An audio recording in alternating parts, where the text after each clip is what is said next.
আসসালামু আলাইকুম ওয়া রাহমাতুল্লাহি ওয়া বারাকাতুহু। সবাইকে স্বাগতম জানিয়ে আমি আবারও তোমাদের সামনে আজকে উপস্থিত হলাম যে এই বরিশাল বোর্ড 2023 এর সাধারণ গণিতের এমসিকিউ সমাধানের সলভিং ক্লাসে। এখানে তোমাদেরকে দেখানোর চেষ্টা করব যে এই 30 মিনিটে যে নৈবেদিক 30টা করতে হবে, সেই 30টা নৈবেদিক কিভাবে সংক্ষিপ্ত পদ্ধতিতে করা যায়, অর্থাৎ খুব তাড়াতাড়ি অ্যান্সারগুলো করে ফেলা যায়।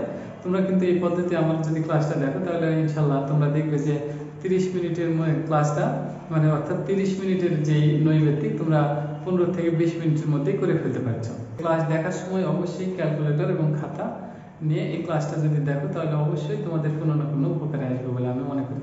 তো যাক, সরাসরি এখন আমি অ্যান্সারে এখানে চলে যাচ্ছি। তো এখানে অ্যান্সারে এখানে বলা হয়েছে যে বরিশাল বোর্ড 2023 যে প্রশ্নটা, এখানে কিন্তু প্রথমে এই প্রশ্নের 1 নম্বর যে প্রশ্নটা দেওয়া হয়েছে সেই প্রশ্নটা নিয়ে আমরা এখন একটু দেখি। তো 1 নম্বর প্রশ্নে এখানে কিন্তু বলা হয়েছে যে একটি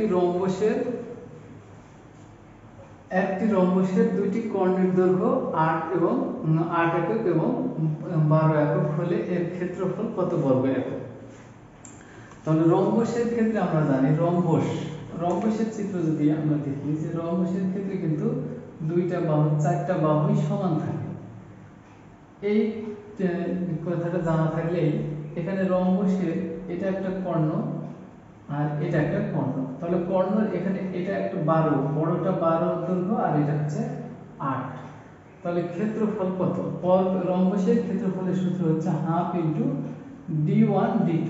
এই কথাটা তোমাদের জেনে রাখতে হবে। তাহলে হাফ গুণিতক d1 বলতে 12 আর d2 বলতে 8, তাহলে 6 দুগুণ 12, 6 8 48, তাহলে এইটাই কিন্তু এই 48 যে উত্তর, খ নম্বরটা এখানে দেওয়া আছে সেই উত্তরটা এখানে হবে। তো তারপরে যে প্রশ্নটা দেওয়া আছে দেখো, পরের প্রশ্নটাতে এখানে একটা চিত্র দেওয়া হয়েছে, চিত্র দিয়ে বলা হয়েছে 2 ও 3 নম্বর প্রশ্নের উত্তর দাও। তো এখন আমরা 2 ও 3 নম্বর প্রশ্নের এখন 2 নম্বরটা একটু খেয়াল করি। তো 2 নম্বর প্রশ্নটা এখানে বলা হয়েছে যে চিত্রটা দেওয়া অর্ধ এ এফ ডি অর্ধবৃত্তের ক্ষেত্রফল কত। এ এফ ডি, এখানে কিন্তু এ এফ ডি অর্ধবৃত্ত, তাহলে আমাদের এই ব্যাস কত সেটা জানতে হবে। তো ব্যাস এখানে দেখতে পাচ্ছি যে এই নিচের বাহুটা কিন্তু 14 দেওয়া আছে, তাহলে এটা অবশ্যই 14 হলে এটা 7, এই পাশে একটা 7, অর্থাৎ ব্যাসার্ধ 7। তাহলে আমরা বৃত্তের ক্ষেত্রফল আমরা জানি কিন্তু পাই আর স্কয়ার। তো অর্ধবৃত্ত বললে 2 দ্বারা ভাগ হবে শুধু, তাহলে এখানে আমরা লিখব পাই, আর পাই থেকে যায়। আর আর এর মান কত? আর এর মান কিন্তু এখানে 14 না 7 তখন লিখতে হবে, তাহলে 7 তার উপরে স্কয়ার ভাগ 2, তাহলে উপরে পাচ্ছি 49 পাই আর নিচে পাচ্ছি 2। তাহলে এটাকে যখন আমরা ভাগ করব, এটা ভাগ করলে ক্যালকুলেটরে তোমরা যদি ক্যালকুলেটরে অর্থাৎ পাই কিভাবে লিখবে এটা একটু দেখে দিই যে পাইয়ের ক্ষেত্রে পাইয়ের মান ওঠানোর দরকারই নাই তোমাদের, এখানে সরাসরি লিখবে যে ক্যালকুলেটরে 49 গণিত শিফট, এই শিফট বাটনটাতে একটা ক্লিক দিবে, শিফট তারপরে ইএক্সপি বাটনে ক্লিক দিলেই পাই চলে আসবে পাই। তাহলে সমান দিলেই তাহলে আমাদের যে মান আসলো ভাগ দিলে অ্যান্সার ভাগ হয়ে যাবে, তাহলে ভাগ 2 সমান কিন্তু এখানে আমরা পাচ্ছি 76.97। তাহলে উত্তর কিন্তু আমরা খুব সহজে এখান থেকে পেয়ে যাব। তো দেখো পরে যে প্রশ্নটা, এখন 3 নম্বর প্রশ্নটা এখন আমরা দেখবো। তো 3 নম্বর যে প্রশ্নটা এখন তোমরা একটু এখানে 3 নম্বর প্রশ্নটাতে বলা হয়েছে আবার ওই চিত্র থেকেই কিন্তু অ্যান্সারটা করতে হবে, তাই আমি একটু শুরু করে নিই। তো এখানে এই জায়গাতে বলা হয়েছে যে চিত্রটাতে কিন্তু এই A B D E D ক্ষেত্রের ক্ষেত্রফল কত। তাহলে অর্থাৎ এ বি ই ডি এটা কিন্তু একটা তোমরা দুইটা পদ্ধতিতে করতে পারো। এটা কিন্তু ট্রাপিজিয়াম ধরলেও হবে, অথবা এটা একটা আয়ত আর একটা ত্রিভুজের ক্ষেত্রফল যোগ করলেও হবে। তো যাক, এখানে কিন্তু বাহুর দৈর্ঘ্যটা খেয়াল করে দেখো যে এই সিডি বাহুটা কত সেটা আমরা বের করব। তার জন্য দেখো এই ত্রিভুজটাকে কল্পনা যদি করো তাহলে দেখা যাচ্ছে যে এখানে অতিভুজ 10 দেওয়া আছে, ভূমি 6 দেওয়া আছে, তাহলে লম্ব বের করব। তাহলে আমরা লম্ব বের করার ক্ষেত্রে 10 অর্থাৎ 10 স্কয়ার মাইনাস 6 তার উপর স্কয়ার রুট, অর্থাৎ তোমরা তো বুঝতে পারছো এটা পিথাগোরাসের সূত্র প্রয়োগ করলে কিন্তু এখানে চলে আসবে। তাহলে 100 বিয়োগ 36, তাহলে 8 এখানে পাবো, অর্থাৎ 64 এখানে আসবে, তাহলে রুট করলে 8 হবে। তাহলে এই বাহুটা কিন্তু 8, অর্থাৎ সিডি বাহু 8। সিডি বাহু যেহেতু 8, তাহলে খেয়াল করে দেখো তো এখন যে এখানে এ বি সি ডি একটা আয়তক্ষেত্র, তাহলে তার দৈর্ঘ্য হচ্ছে 14, বাহুর দৈর্ঘ্য 8, তাহলে কিন্তু 14 গুণিত 8, তাহলে এটা আমরা কার ক্ষেত্রফল পেলাম? এই চতুর্ভুজের অর্থাৎ আয়তক্ষেত্রের ক্ষেত্রফলটা পেলাম। আয়তক্ষেত্রের ক্ষেত্রফল এটা আমাদের থাকলো কত? এটা আমরা এখন যদি ক্যালকুলেটর দিয়ে একটু হিসাব করে দেখি, 14 গুণিত 8, তাহলে কিন্তু 112 পেলাম। এই 112 আমরা এখানে লিখে দিলাম 112। এটা কিন্তু আমার এই চতুর্ভুজ অংশের ক্ষেত্রফল হয়েছে। এখন আমরা এই ত্রিভুজ অংশের ক্ষেত্রফলটা নির্ণয় করব। ত্রিভুজ অংশের ক্ষেত্রফলটা নির্ণয় করার জন্য এই 10 আর আমাদের প্রয়োজন নাই। খেয়াল করে দেখো যে এটা 6 আর এটা কিন্তু আমরা নির্ণয় করে এসেছিলাম যে 8, এই 8, তাহলে এটা কিন্তু ভূমি আর এটা লম্ব, তাহলে ত্রিভুজের ক্ষেত্রফল কিন্তু আমরা জানি হাফ ইনটু ভূমি, ভূমি বলতে 6 গুণিত লম্ব, লম্ব বলতে 8, তাহলে এটা আর এটা কেটে দিলে 4, 4 6 24, তাহলে এখানে পাচ্ছি 24। এই 24টা এখানে যদি আমরা যোগ করি, তাহলে খেয়াল করে দেখো 4 আর 6, এখানে পাচ্ছি 6 2 আর 1 3, তাহলে 3 আর এখানে 1 থেকে গেল, এই 136 এখানে উত্তর করে দেওয়া আছে। তো এভাবে যদি তোমরা বুঝে বুঝে অ্যান্সার করো, খুবই সোজা কিন্তু নৈর্ব্যক্তিকগুলো করা। তো তারপরে যে 4 নম্বর প্রশ্নটা দেওয়া আছে, সেই 4 নম্বর প্রশ্নটাতে এখন আমরা যাই। 4 নম্বর প্রশ্নটাতে এখানে কিন্তু বলা হচ্ছে দেখো যে এই জায়গাতে বলা হয়েছে সমবৃত্ত ভূমিক বেলুনের ভূমির ব্যাসার্ধ 5 সেন্টিমিটার এবং উচ্চতা 6 সেন্টিমিটার হলে এখন বিভিন্ন তথ্যের আলোকে এই প্রশ্নগুলোর অ্যান্সার করতে হবে। এখন উপরে যেটা এই বহু নির্বাচনী অংশ কোনটা উত্তর হবে সঠিক, সেটা আমাদের বাছাই করতে হবে। তো বাছাই করার জন্য এখানে কিন্তু সমবৃত্ত ভূমিক বেলুন বলতে এটা একটু বুঝে রাখতে হবে। সমবৃত্ত ভূমিক বেলুন বলতে এটা কিন্তু বেলুনটা এইরকম চিত্রের কথা বলা হয়, যে এটা বেলুনের একটা নমুনা চিত্র। তো এটার ক্ষেত্রে কিন্তু বলা হয়েছে বেলুনের ভূমির ব্যাসার্ধ এই জায়গা থেকে এইটুকুকে বলা হয় ব্যাসার্ধ, তাহলে 5, আর উচ্চতা কিন্তু 7 হলে ভূমির ক্ষেত্রফল, অর্থাৎ এখানে ভূমির ক্ষেত্রফল বলতে কিন্তু ভূমিতে বৃত্ত থাকে, এগুলো সূত্র কিন্তু তোমাদের একটু আয়ত্ত করতে হবে। তাহলে ভূমির ক্ষেত্রফল হচ্ছে পাই আর স্কয়ার, তাহলে এটাতে নির্ণয় করে দেখো পাই আর আর বলতে তো 5, তাহলে এখানে 5 স্কয়ার বলতে 25, একবারে লিখে দিলাম, তাহলে 25 পাই, তাহলে আমাদের এটা ঠিকই আছে। এক নম্বরটা বক্রতলের ক্ষেত্রফল, এই বক্রতলের ক্ষেত্রফল কিন্তু বক্রতলের ক্ষেত্রফলের সূত্র হচ্ছে 2 পাই আর এইচ, তাহলে বক্রতলের ক্ষেত্রফলের সূত্র 2 পাই আর এইচ, তাহলে 2 গুণিত পাই গুণিত আর বলতে 5 আর এইচ বলতে কত, এখানে তো 7 দেয়া আছে, তাহলে 5 সাথে 35 যখন 70 পাই, দেখো এটাও ঠিক আছে। এখন আয়তন কত, আয়তন যদি নির্ণয় করতে চাই, তাহলে আমরা জানি যে কোনো সিলিন্ডার বা বেলুনের আয়তন হচ্ছে পাই আর স্কয়ার এইচ, তাহলে পাই এখানে থাকলো, আর আর স্কয়ার বলতে 25 তো আগে নির্ণয় করলাম, আর এইচ বলতে 7। এখন দেখো এটার ক্ষেত্রে ডান পাশে কত আছে, শূন্য আছে, অর্থাৎ 350, এখানে কি গুণ করলে 350, শূন্য হচ্ছে 5 সাথে 35, শেষে 5 হচ্ছে, তাহলে যেহেতু এটাতে শেষে 5 আসে না, সুতরাং এটা তো ভুল, তাহলে 1 ও 3। আমরা যখনই একটা ট্রিক্স পেলেই সেখান থেকে কিন্তু আর বাকিগুলো হিসাব করতে যাব না, কারণ এখানে যেহেতু 5 শূন্য, এটাও গুণ করে আর ক্যালকুলেটর দিয়ে দেখার প্রয়োজন নাই, কারণ এখানে শূন্য শেষে কখনোই হবে না এটা গুণ করলে, তাহলে 1 ও 2 এখানে আমরা উত্তর সরাসরি পেয়ে গেল। তারপরে 5 নম্বর যে প্রশ্নটা দেওয়া হয়েছে, দেখে প্রশ্ন দেখে মনে হচ্ছে অনেক কঠিন, কিন্তু প্রশ্ন অনেক সোজা। তো এই প্রশ্নের অ্যান্সার করার জন্য দেখো এখানে কিন্তু তাহলে প্রথমে একটু চিন্তা করে নিতে হবে যে sin থিটা সমান কি, y ডিভাইডেড x হচ্ছে।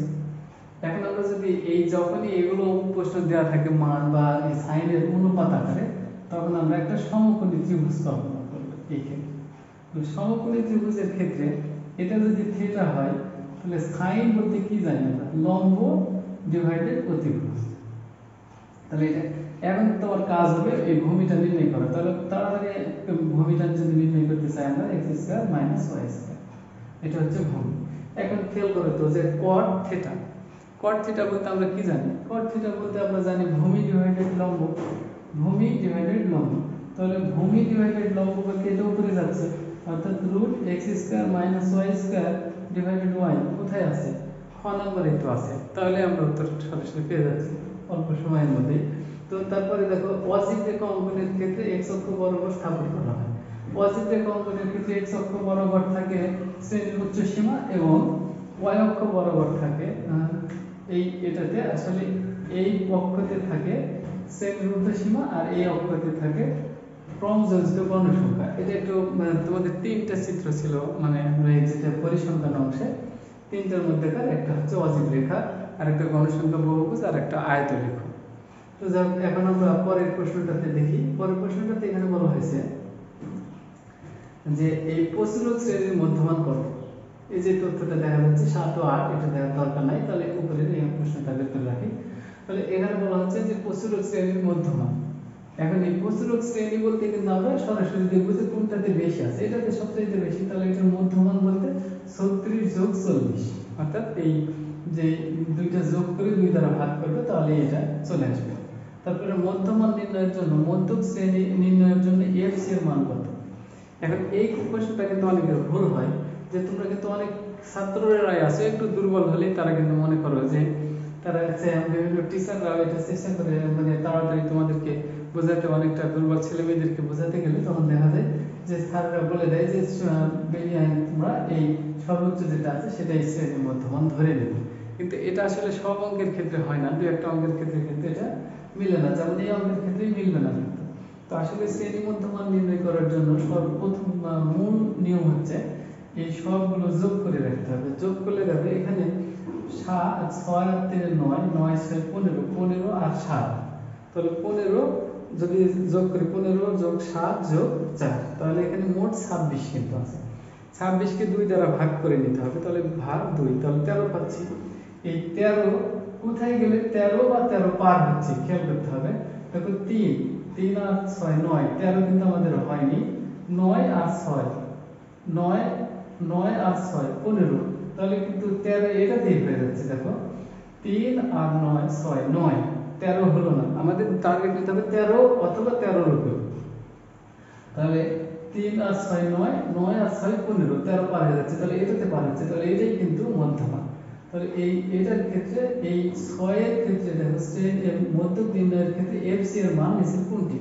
তাহলে এফসি বলতে এই 6 এর আগের যে যোগফল সেটাই, 6 আর 3 9, মানে এই মধ্যক শ্রেণীর পূর্ববর্তী ক্রমযোজিত গণসংখ্যা। তাহলে 6 আর 3 9, কিন্তু এটা যদি ধরো তোমরা তাহলে কিন্তু যদি বেশিটা ধরো তাহলে 6 আর 6 12 আর 3 15, তখন কিন্তু উত্তর ভুল হয়ে যাবে। তাহলে এই মধ্যক শ্রেণী নির্ণয় করার জন্য 2 দ্বারা ভাগ করে দেখবো, যেটা সেখান থেকে এই পদ্ধতিতে আমরা হিসাব করে দেখবো। তো আমি আশা করি তোমরা বুঝে নিয়েছো বিষয়টা। তারপরে এখানে বলা হয়েছে বৈজ্ঞানিক পদ্ধতিতে রূপে লেখো। তাহলে এই পদ্ধতিগুলো কিন্তু আমরা আসলে ক্যালকুলেটরে যদি ব্যবহার করি তাহলে সর্বদাই এই বৈজ্ঞানিক রূপ কিন্তু ইজিলি চলে আসবে, নাও পারলে আমরা এমনিতেও এটা হিসাব করতে পারি। তো ক্যালকুলেটরে তোমরা কাজ করবে কি, আমি তো বললাম যে ক্যালকুলেটর এবং খাতা নিয়ে যদি তোমরা ক্লাসে বা ভিডিও দেখো তাহলে অবশ্যই বুঝতে পারবে। তো প্রথমে এই ক্যালকুলেটরে অন করার পরে এই মোড বাটনটা এখানে দ্বিতীয় নম্বর ডান দিক থেকে মোড বাটনটাতে 1 2 3 4 5 বার ক্লিক দিলে খেয়াল করে দেখো যে কি করবে। প্রথমে অন করে 1 2 3 4 5 বার ক্লিক দিলে দেখো মাঝখানে সায়েন্স লেখা আছে, এই সায়েন্স মোডটা ওপেন করতে হবে। তাহলে 2 এ যেহেতু আছে, তাহলে 2 এ যদি আমরা ক্লিক দিই তাহলে দেখাচ্ছে 0 থেকে 9 পর্যন্ত। তোমরা ক্যালকুলেটরে দেখলেও বুঝতে পারবে, এখানে দেখতে হয়তো একটু সমস্যা হচ্ছে। তো এটা থেকে তখন আমরা 3 এখানে বাটনে ক্লিক দেব। 3 বাটনে একটা ক্লিক দিলেই, তাহলে 3 বাটনে ক্লিক দেওয়ার পরে এখন যদি এই সংখ্যাটা আমরা উঠাই তাহলে দেখো পয়েন্ট, এখন আর কোনো কিছু না করে সরাসরি এই সংখ্যাটা উঠে দিই। তাহলে 0.00076 এটা উঠে নিলেই কিন্তু আমাদের উত্তর চলে আসবে। দেখো উত্তর কিন্তু এখানে চলে আসলো যে 7.60 গুণিতক 10 টু দি পাওয়ার -4, অর্থাৎ গ নম্বরটা চলে আসলো। এই পদ্ধতিতে আমরা করতে পারি, অথবা এই কাজটাও করা যায় যে এই 0.00076, এটাতে আমাদের সংখ্যা কোথায় আছে এই সংখ্যাতে আমাদের যেতে হবে। 7 এর সংখ্যা, 7 প্রথমে সংখ্যা, তাহলে 7 এর ডানে 0 দিয়ে না সরি দশমিক দিয়ে আমরা এটা, তারপরে দেখতে হবে কত ঘর আমাদের এই দশমিকটা চলে গেল, অর্থাৎ দশমিক ছিল এখানে, দিলাম এখানে, তাহলে এখানে 4 ঘর চলে গেছে, তাহলে 10 টু দি পাওয়ার -4 এই আকৃতিতে লিখতে পারলেও এটা কিন্তু হয়ে যাবে। তো তারপরে যে 10 নম্বর প্রশ্ন যেটা দেওয়া আছে সেই 10 নম্বর প্রশ্নের অ্যান্সার এখানে আমরা দেখি। 10 নম্বর প্রশ্নটাতে কিন্তু বলা হয়েছে, এই প্রশ্নটা দেখে অনেকেরই ভয় মনে হয় যে এটা হবে কিনা, কিন্তু খুবই সহজ একটা প্রশ্ন। তো এখানে 10 নম্বর প্রশ্নের ক্ষেত্রে এখানে আমাদের খেয়াল করে দেখো log ax sorry x a দেওয়া হয়েছে, x a সমান 3 আর log a y সমান কিন্তু 2 দেওয়া আছে। এখন আমরা x y তোমাদের তার আগে একটা সূত্র সম্পর্কে ধারণা দিই যে এটা কিন্তু আসলে a b গুণ log b c গুণ log c a। এই log এর ক্ষেত্রে যেভাবে দেখো এই log এর ক্ষেত্রে মান কত b, এটার ভিত্তি কত b, একই জিনিস যদি থাকে এটাতে মান b c এটাতে ভিত্তি c, এইভাবে যদি থাকে তাহলে আমরা দেখব যে এটা যতটাই থাক এটার ভিত্তি আর এটার মান লিখে হয়ে যাবে, অর্থাৎ এটাতে ক্ষেত্রে হবে a a। যদি এইভাবে থাকে যে log 2 4 গুণ log 4 7, এখানে এই দুটো মিল থাকলে আর কোনো কিছু করতে হবে না, log 2 7 এটা লেখা যায়। তাহলে এই পদ্ধতিটা যদি এখন আমরা প্রয়োগ করি, খেয়াল করে দেখো এই সূত্রটা সরি এখানে লেখা থাকে যে log a a, এই আকৃতিতে যদি এই দুইটা তোমরা গুণ করো মনে করো, তাহলে log a x a গুণ log a y সমান কি, এই ডান পাশে গুণ করে দাও 3 গুণিত 2 মানে দুই পাশে গুণ করলাম, গুণ করলে এখানে তাহলে এই দুইটা মিল পাচ্ছি আমরা, তাহলে হবে কত log x y, এটা সমান কি 6, তো মানই হয়ে গেছে এখানে দেখো log x y এর মান কত, তাহলে 6। আমরা কিন্তু খুব সুন্দরভাবে এই আনসারটা পেয়ে গেলাম, কিন্তু দেখে কিন্তু মনে হয়েছিল যে অনেক কঠিন হবে, কিন্তু এইভাবে যদি করতে পারো তাহলে অনেকটা সহজে অ্যান্সারগুলো করে ফেলতে পারবে। তো পরের যে প্রশ্নটা দেওয়া হয়েছে সেই প্রশ্নটা একটু খেয়াল করে দেখো, 11 নম্বর যে প্রশ্নটা, 11 নম্বর প্রশ্নের এখানে বলা হয়েছে সূচক অংশ থেকে খুব সোজা অঙ্ক, তাই এটা তোমরা পারবে। 11 নম্বর প্রশ্নে বলা হয়েছে 2 to the power 3 x plus 1 সমান 8, 8 কে এখন আমি এক লাইনে লিখে দিচ্ছি 2 কিউব। তাহলে খেয়াল করে দেখো দুটোই যেহেতু ভিত্তি একই হচ্ছে তাহলে সূচক অর্থাৎ তাহলে 3x প্লাস 1 সমান 3 হবে, তাহলে 3x সমান এখানে 2 হচ্ছে, তাহলে x সমান 2 ডিভাইডেড 3, তাহলে কিন্তু আমাদের ঘ নম্বরটা উত্তর অর্থাৎ 2/3 আমরা পেয়ে গেলাম। 12 নম্বর বলা হয়েছে দুইটি বৃত্ত পরস্পর ছেদ করলে তাদের মধ্যে সর্বোচ্চ কয়টি সাধারণ স্পর্শক অঙ্কন করা সম্ভব। এই প্রশ্নটা কিন্তু কখনো উত্তর হয় 4, কখনো 2, কখনো 1, অর্থাৎ সরি 1 বলছি, কখনো 2, কখনো 3, কখনো 4। এটা কিভাবে হয় সেটা সম্পর্কিত একটু তথ্য তোমাদেরকে দেওয়ার চেষ্টা করি। আসলে বৃত্ত যদি এইভাবে থাকে, আবার যদি বৃত্ত এইভাবে থাকে, আর আরেকটার ক্ষেত্রে বৃত্ত যদি এইভাবে থাকে, অর্থাৎ খেয়াল করে দেখো এটার বৃত্ত যদি দুটি বৃত্ত পরস্পর ছেদ না করে তাহলে স্পর্শক হবে একটা, দুইটা, তিনটা। আমি জাস্ট বোঝানোর তাগিদে একটু আমার কাছে স্পর্শক একটু ছেদ করছে না সেটা তোমরা এটাতে স্পর্শক ধরে নাও, তাহলে এখানকার ক্ষেত্রে এটা তাহলে 4টে হলো কিন্তু, আর এই ক্ষেত্রে কিন্তু স্পর্শক শুধুমাত্র এই দুইটাই অঙ্কন করা সম্ভব, অর্থাৎ আর এটার ক্ষেত্রে কিন্তু এই সোজা একটা স্পর্শক অঙ্কন করা যায়, এই সোজা একটা আর এই সোজা একটা। তাহলে দেখতে পাচ্ছি আমরা যদি দুইটি বৃত্ত ছেদ না করে তাহলে স্পর্শক হবে 4টি, আর যদি দুইটি বৃত্ত পরস্পর ছেদ করে তাহলে স্পর্শক হবে 2টি, যা এখানে आंसर দেওয়া হয়েছে। আর দুইটি বৃত্ত স্পর্শ করে থাকলে তাদের স্পর্শক সাধারণ স্পর্শক হবে 3টি। তাহলে ইনশাআল্লাহ তোমরা বুঝে গেছো আমি আশা করি, তাহলে এটা নিয়ে আর কোনো কথা বলার প্রয়োজন নাই। তারপরে 13 নম্বর যে প্রশ্নটা দেওয়া হয়েছে সেই 13 নম্বর প্রশ্নটার ক্ষেত্রে কিন্তু এখানে বলা হয়েছে যে চিত্রটা দেওয়া হয়েছে, চিত্র দিয়ে বলা হয়েছে যে এখানকার ক্ষেত্রে p s আর t এর মানের কোন কোনটি, এখন কোন কোনটা এই মান কোন আকৃতিতে দেওয়া হয়েছে তাই এখানে এইভাবে বলা হয়েছে। তাহলে এই কোনটা আসলে তোমরা খেয়াল করবে যে যদি বৃত্তস্থ চতুর্ভুজ, বৃত্তের মধ্যে যদি চতুর্ভুজ থাকে তাহলে তোমাদের কাজ হচ্ছে যেই বাহুকে বাড়ানো থাকবে এই কোণ আর এই কোণ সমান হবে, এটাকে যদি বাড়ানো থাকে তাহলে এই কোণ আর এই কোণ সমান হবে, এটা আর তাহলে এখানে খেয়াল করে দেখো যে এটাকে বাড়ানো আছে, তাহলে সেই অনুসারে যদি আমরা এখন ওটার মতো করে যদি আমরা একটা চিত্র কল্পনাতে নিই, খেয়াল করে দেখো যে এটাকে বাড়ানো আছে, তাহলে এটাতে এখন এস এস টি আর এটা হচ্ছে পি আর এটা কিউ। তাহলে এখানে তো এটার প্রয়োজনই নাই, এখানে যেটা কেন্দ্র ও বিন্দু, তাহলে এই জায়গাতে এই কোণটা কার সমান হচ্ছে? এই কোণটা কিন্তু কখনো এটার সমান হবে না, এই বাহু আর এই বাহু বাদ, তাহলে এই যে এটার বাকি যে কোণ আছে তার বিপরীতটা, তাহলে বাকি কোণ তার বিপরীত, এটার বাকি কোণ তার বিপরীত, তাহলে সেই ক্ষেত্রে কিউ এর সমান হচ্ছে। তাহলে দেখো এই প্রশ্নটা আমরা চিত্র দেখেই কিন্তু মুহূর্তের মধ্যেই অ্যান্সারটা এখানে করে ফেলতে পারি। এখন আমরা 14 নম্বর প্রশ্নটা দেখি। 14 নম্বর প্রশ্নটা চিত্রের আলোকে 14-15 নম্বর প্রশ্নের আনসার করতে হবে। তো এখানে যে প্রশ্নটা দেওয়া হয়েছে সেই চিত্রের আলোকে এটাও কিন্তু একটা বৃত্তস্থ চতুর্ভুজ। তো একটা বৃত্ত অঙ্কন করে নিই আমরা, তারপরে দুটো স্পর্শক অঙ্কন করা হয়েছে একটা নির্দিষ্ট বিন্দু থেকে। তাহলে এখানে আসলে এটা ও কেন্দ্র আর এই জায়গা থেকে একটা চতুর্ভুজ অঙ্কন করা হয়েছে। তাহলে বৃত্তস্থ চতুর্ভুজের এই কোণটা কিন্তু 130 ডিগ্রি দেওয়া হয়েছে, তাহলে 130 ডিগ্রি, এটা ডি বিন্দু আর এটা এ বিন্দু আর এটা বি বিন্দু আর এটা সি। তাহলে এই জায়গাতে কিন্তু আবার যোগ করে দেওয়া হয়েছে ও, আর তাহলে এই ও বিন্দুটা দেওয়া হয়েছে। তো যাক এর আলোকে পি এ, তাহলে যে চিত্রটা থেকে এখানে বলা হয়েছে এ ডি সি 130 ডিগ্রি হলে হাফ অফ এক্স, তাহলে এক্স এর অর্ধেক কত? এক্স, এক্সটা নির্ণয় করবো আমরা, তার আগে আমাদের দেখতে হবে, খেয়াল করে দেখো যেখানে দুইটা উপপাদ্য আমরা প্রয়োগ করব। আসলে এই বৃত্তস্থ চতুর্ভুজের বিপরীত কোণ মিলে কিন্তু 180 হয়, অর্থাৎ এটা আর এটা মিলে 180, তাহলে এ আর বি মিললে কত হচ্ছে? 180, তাহলে বি প্লাস 130 সমান কিন্তু 180।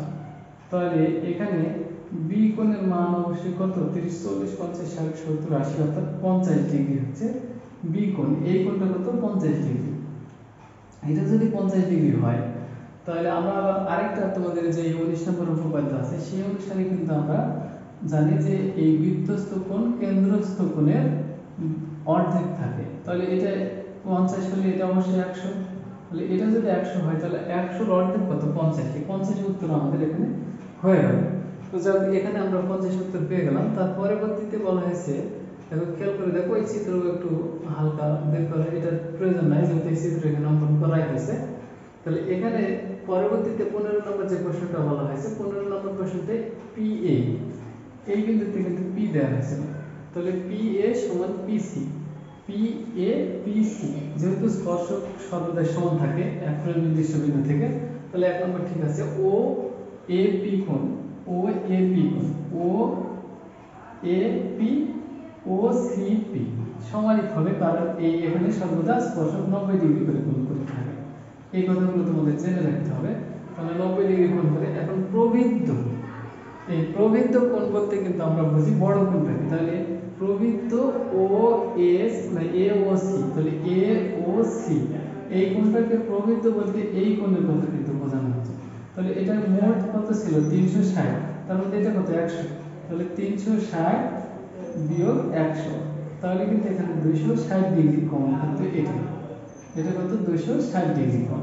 তাহলে এখন আমরা এই পাশের কোণটা দেখি, এটা A D C, A D C, D কোণের মান তো 130 ডিগ্রি দেয়া আছে, তাহলে দ্বিগুণ করলে 260, তাহলে 130 গুণিত 2 সমান 260, অর্থাৎ এই পাশে যা এই পাশে তাই একই পাচ্ছে, তাহলে তিনটাই এখানে সঠিক উত্তর কিন্তু আমরা এইভাবে পেয়ে যাচ্ছি।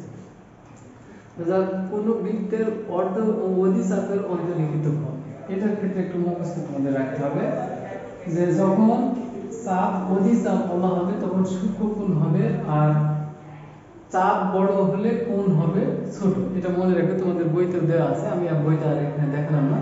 তো এখানে বলা হয়েছে যে অধিচাপ, চাপ যখন বড় হবে কোণ তখন ছোট হবে, তাহলে অধিচাপে কোণ হবে সূক্ষ্ম কোণ। এটা নিয়ে আর আমি কথা বলছি না। তারপরে আর উপচাপ যদি বলা থাকে তাহলে কিন্তু স্থূল কোণ হবে। আর 17 নম্বর প্রশ্নটাতে এখানে বলা হয়েছে, দেখো F of x, F of x সমান কিন্তু x cube minus 5x plus 2, তাহলে এখানে যখন 2 বসাবো 2, তার উপরে cube minus 5 into minus 2 plus 2। তাহলে এখানে মাইনাস 8 প্লাস 10 প্লাস 2। তাহলে এখানে কিন্তু আমাদের মোট মিলে এখানে 4 উত্তর হয়, অর্থাৎ এখানে ঘ নাম্বারটা যেটা সঠিক মিল পাচ্ছি আমরা 4। তারপরে এখানকার রূপান্তর, এখানে 18 নম্বর যে প্রশ্নটা দেওয়া আছে এখানকার খেয়াল করে দেখো পি বাদ কিউ, পি থেকে যখন কিউ বাদ দিচ্ছি তাহলে ডি তো আগেই বাদ হচ্ছে, তারপরে বি যখন বাদ যাচ্ছে এ আর সি দুইটি উপাদান হলে তার ক্ষেত্রে আমরা জানি 2 টু দি পাওয়ার n, অর্থাৎ 2 টু দি পাওয়ার 2 অর্থাৎ 4 হয়, উপসেট 4 প্রকৃত বললে 1 বিয়োগ হয়, তাহলে 3 উত্তর হবে।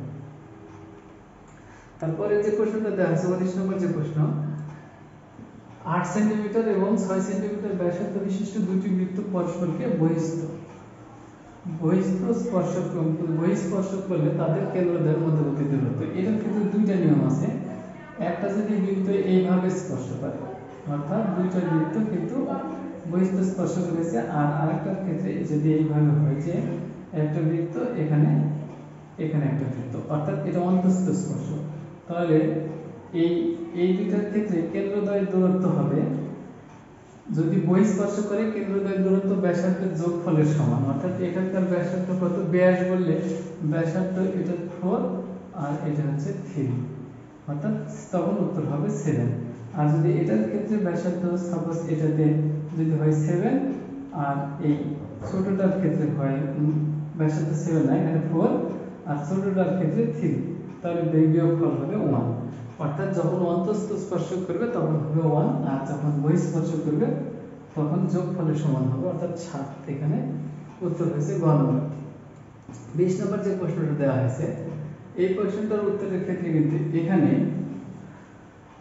এই প্রশ্নটাতে এখানে স্কয়ার যেহেতু দেওয়া আছে, তোমরা কিন্তু এই পদ্ধতিতে তোমরা সবাই এটার সূত্র দিয়ে দেবে, যে এটার সূত্র দিয়ে যে a plus b whole square, এটা দিয়েও পারবে, কিন্তু তোমরা যদি এই পদ্ধতিতে করো দেখবে যে এটার ক্ষেত্রে কিন্তু দেখো আমি অন্য একটা পদ্ধতি অঙ্কন করে দিচ্ছি, 2 ডিভাইডেড y সমান 3, তাহলে বা এখানে কিন্তু y স্কয়ার প্লাস 2 সমান 3y, বা এখানে y square minus 3y plus 2 সমান 0, তাহলে বা এখানে কিন্তু y square minus 2y minus y plus 2 সমান 0।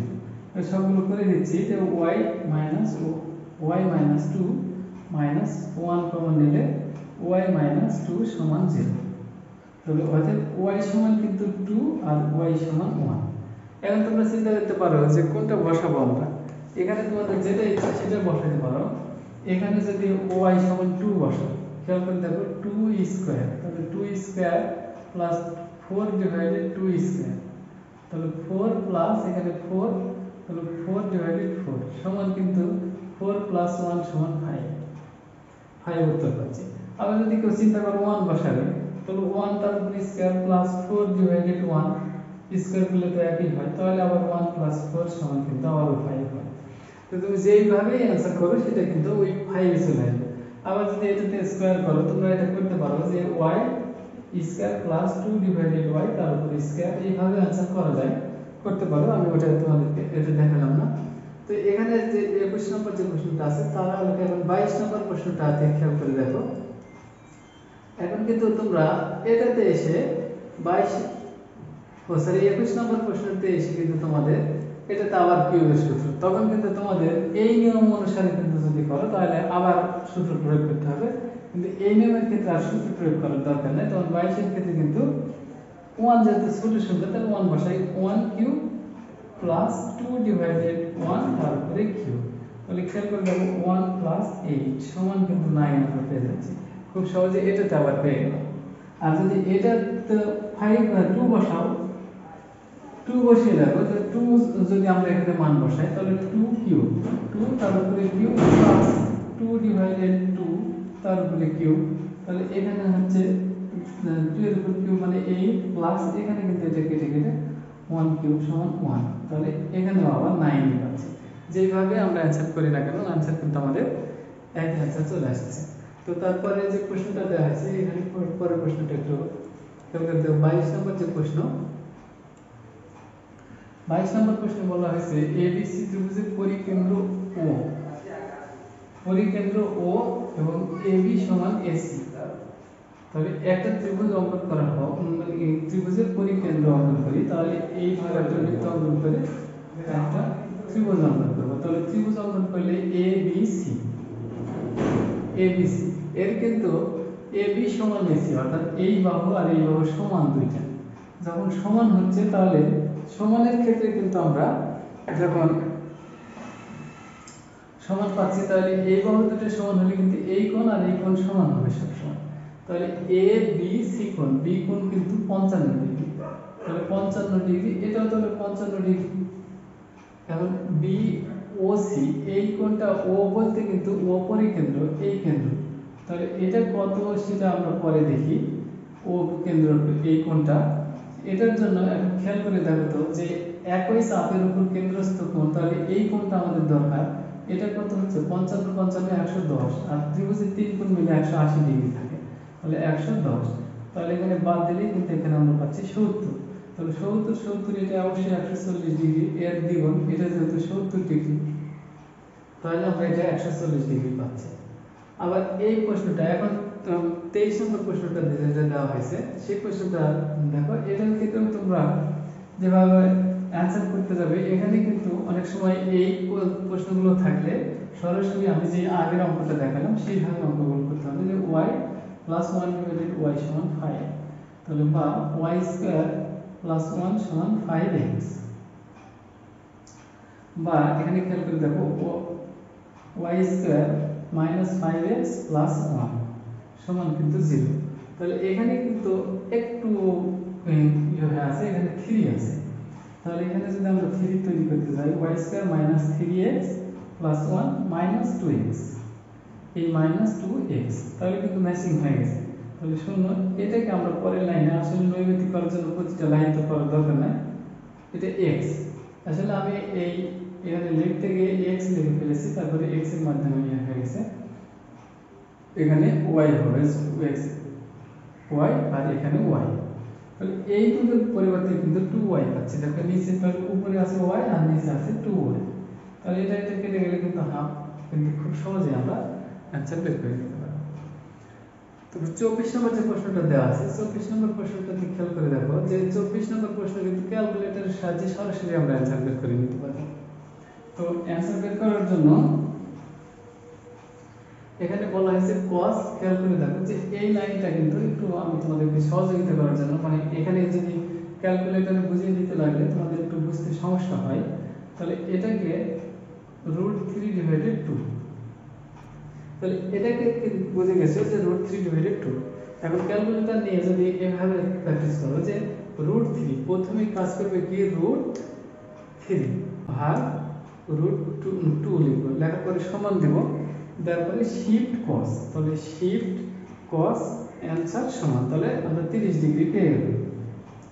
এখানে খেয়াল করে দেখো যে এখন কিন্তু আমাদের অ্যানসারটা এরকম দাঁড়িয়েছে যে 3 θ - 30 = 30, এটা হচ্ছে সরি 30, তাহলে থিটা সমান কত হচ্ছে 60 ডিগ্রি। এই থিটার মানটা তোমাদের একটু মনে রাখতে হবে, থিটার সমান তাহলে 60 ডিগ্রি, ও থিটার মান যেহেতু বের করতে বলেছে, তাহলে থিটার মানটা আমাদের 60 ডিগ্রি হয়ে গেল। আর এই প্রশ্নটার অ্যানসার করার জন্য এখানে 25 নম্বর যেটা দেওয়া আছে, সেটার অ্যানসার করার জন্য আমরা একটু সূত্র লিখলে অ্যানসারটা হয়ে যাবে। দেখো cosec² - 1 = cot স্কয়ার থিটা, তার উপরে রুট, আর এখানে আছে sin থিটা, তাহলে কিন্তু sin থিটা এখানে থাক, আর এই cot বলতে আমরা জানি cos / sin থিটা, তাহলে এটা আর এটা কেটে যাচ্ছে, তাহলে cos থিটাটা আমাদের উত্তর থেকে যাচ্ছে। তো যাক 25 হয়ে গেল। এখন 26 নম্বর প্রশ্নের উত্তরে আমরা দেখি। 26 নম্বর প্রশ্নের উত্তরের ক্ষেত্রে 26 27, এটা একটা চিত্র আকারে দুইটা করতে হবে। তাহলে 26 নম্বর উত্তরের জন্য এই জায়গাতে খেয়াল করতে হবে যে ABCD, এই A ও B কিন্তু একটা সমকোণী ত্রিভুজ, তাহলে অতিভুজটা বের করে নাও।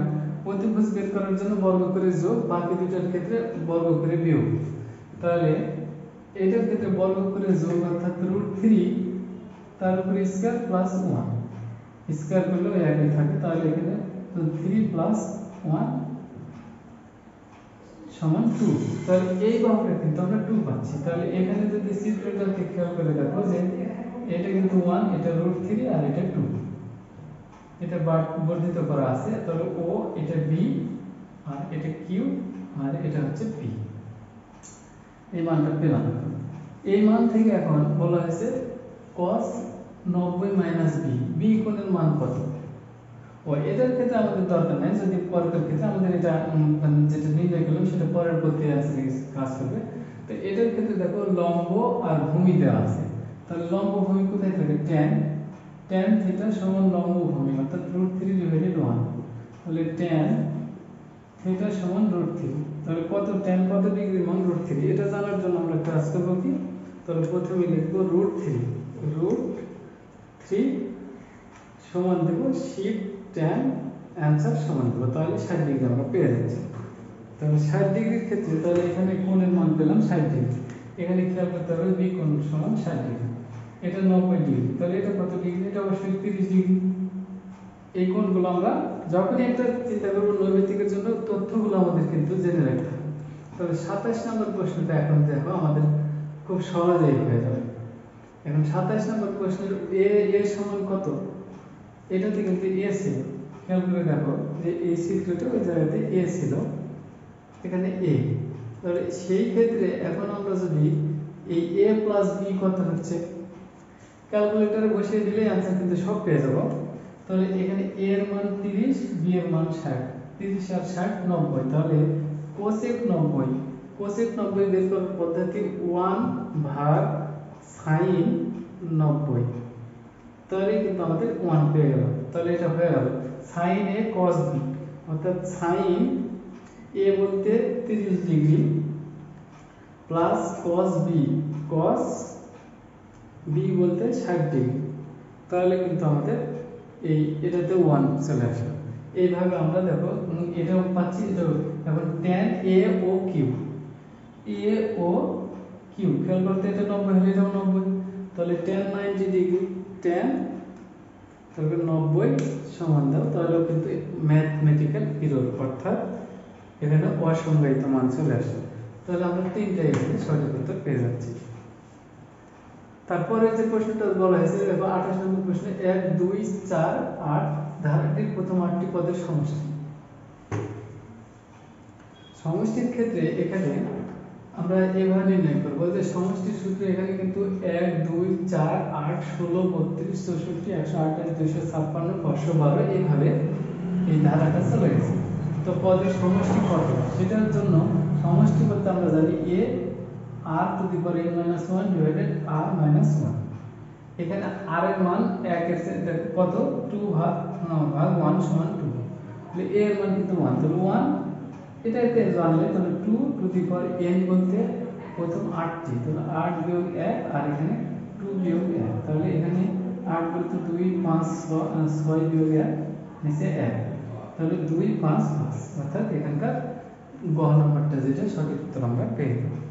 তারপরে 29 নম্বর যে প্রশ্নটা বলা হয়েছে 29 30 একই হাতে, তাহলে এখানে -2 +1, তারপরে এখানে 4 7 ধারাটির সাধারণ পদ কত? এটা খুব সহজ একটা প্রশ্ন।